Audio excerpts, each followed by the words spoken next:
Did you know that 75% of people have fear of public speaking? I was reading an article, and the syndrome is called glossophobia. And there's about 6% of people that have severe fear of public speaking. And most of us rather die than get in front of a group to speak. And sometimes this happens before our 20s when we develop this anxiety around public speaking. However, all of us know that if you look around to great leaders, most of them are amazing speakers. And it's not something that you have to be born with. This is something you can learn because certainly I have learned the trade and the skill over the years in my business career of 33 plus years.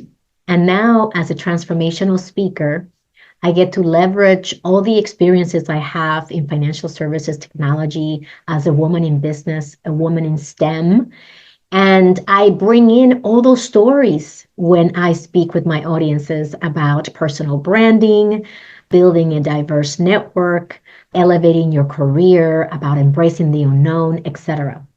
And I want to talk with you today about what's amazing about your public speaking today. What do you appreciate about your communication skills? And as a company, how are you supporting your leaders to develop the skill of powerful communication? If you've noticed, I'm speaking with two audiences in my most recent videos.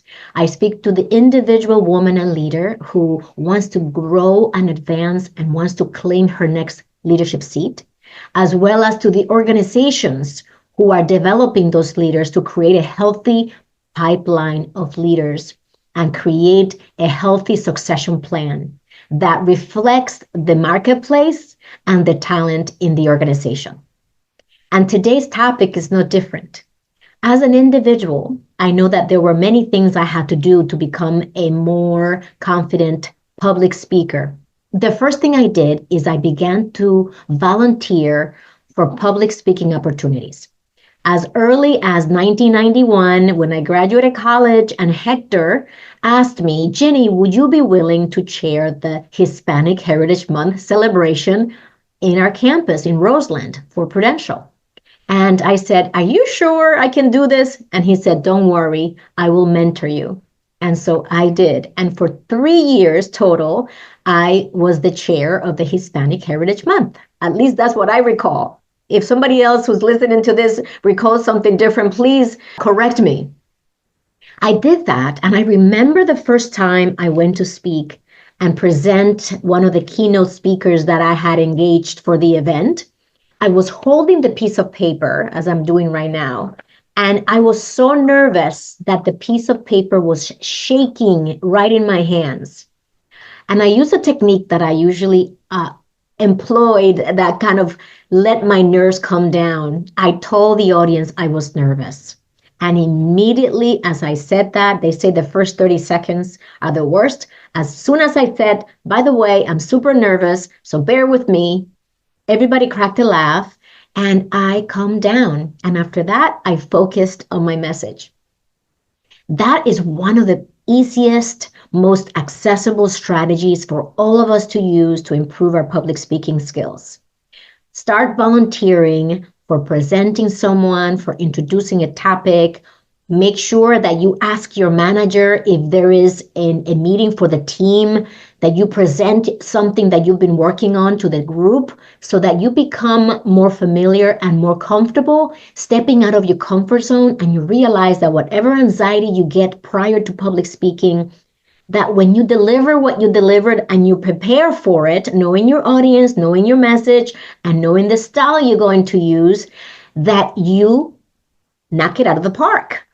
But it requires you to continually step out of your comfort zone and put yourself out there. On the flip side of this, as organizations, when you look at your leaders and you can gauge how they're doing in terms of their ability to lead, engage, and influence others, their communication skills are very important.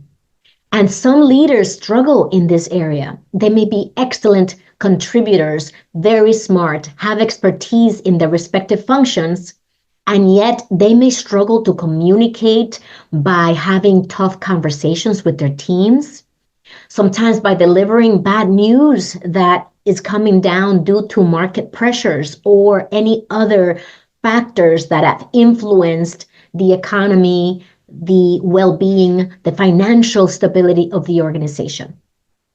They also have to face off with the organization to share the story of the organization and where we're going, and enlist their teams to follow them.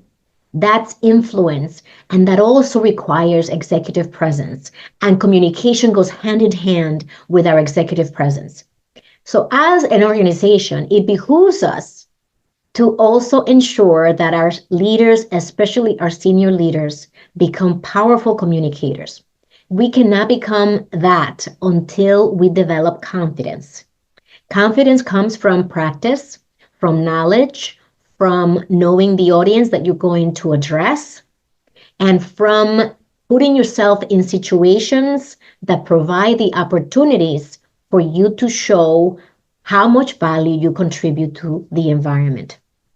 All of these things give you more confidence. So, as an organization, how are we creating these opportunities for our leaders to step up, practice their communication skills, and where we see that a leader is struggling, how are we supporting that leader?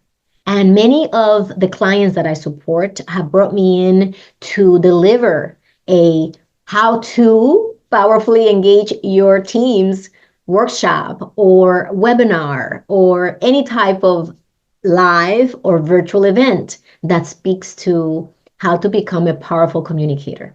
And that's one of the topics and areas that I support my partners with, such as the Women in Financial Markets.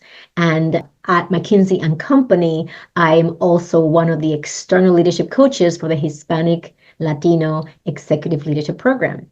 And those are the kinds of things that we discuss as we are looking at leaders in ascension. For you, what would be the best way to support your leaders in developing powerful communication skills? If I can be of support to you, you can always reach out to me at callwithginny.com. And for everyone who's listening to this recording, I want to give you some homework. What are you appreciating the most about your current communication skills? And what aspects of your communication skills would you like to improve? What's an area of opportunity for you? And what will you do and when, right? If we only talk about this and we don't take action, nothing will change. Finally, I'm going to leave you with a strategy that I've also used to become a better public speaker. I joined Toastmasters back in the 90s. My employer at the time had a chapter locally. I guarantee you that if you do a Google search and you look for Toastmasters chapter near you, that you will find one. I highly, did I say highly? Highly recommend that you find one and get involved with Toastmasters.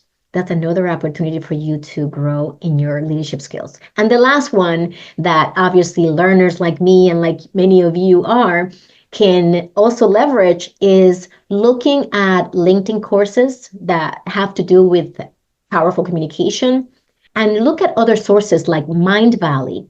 They have an app and they have tons of courses. And one of the courses I took with them is called Speak and Inspire by Lisa Nichols.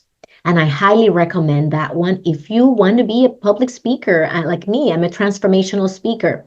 She takes you through a beautiful arc and framework of how she, Lisa Nichols, puts together her talks, how she creates authenticity through storytelling that is vulnerable. And I know many of you have heard me share stories that may seem like, why is she sharing that information with us? And it's because vulnerability creates connection. Vulnerability lets people see you for who you really are, and it supports your audience in having their own transformations. When I get ready to speak, the number one strategy I use to ground myself and really focus on the value that I'm going to give my audience is to get out of my own way. I focus on my audience, What are their pain points? What are their desires? What are they there to listen to? Then I craft my message as Jane Hansen showed me. She's the Emmy nominated and Emmy Award winning newscaster. And then I prepare my talk. And when I'm getting ready to deliver it, which is when most people get nervous, I say, this is not about me. I have nothing to do with this. I'm simply the messenger. I focus 100% on adding value to the audience. I make it about them. And immediately my nerves come down because it's not about me, my voice, how I look, how I sound. That's irrelevant. That is noise that if I let it in, it would be very loud up there. But I don't let it in and I just focus on what am I here to do? And I'm going to show up prepared in my zone of genius with my unique value proposition authentically. And I'm going to connect with them and I'm going to give them the best that I've got. That's it. And guess what? I watch my videos from when I started. I watch my presentations from when I started and I see them now and they're day and night. And I give myself grace because that was then and this is now. That's all I had back then. And I'm sure one day I will be looking back at these videos and saying, oh my goodness, I have so much to improve. And so be it. We are constantly evolving and we are all about progress, not perfection. So with that, reach out to me if you need support in improving your communication skills as a leader, especially as a woman. And if you want to learn how to include storytelling into your repertoire of the things that you do to engage your audience. Ultimately, our objective is to lead, engage, and influence others powerfully and to live a fulfilling career and life. And if becoming a more powerful speaker and removing the anxiety of public speaking is one of the ways in which you can achieve that, I'm here to support you all the way. And if you're listening to this before November 14th, 2024, I invite you to join me at the Women's Fearless Leadership Masterclass. I'm not going to say much more. Go to fearlessleadershipmasterclass.com and get all the details and learn the 4 keys that I have implemented and teach my clients and members in our community to claim their next leadership seat. Live with purpose, live with joy. I hope to see you there.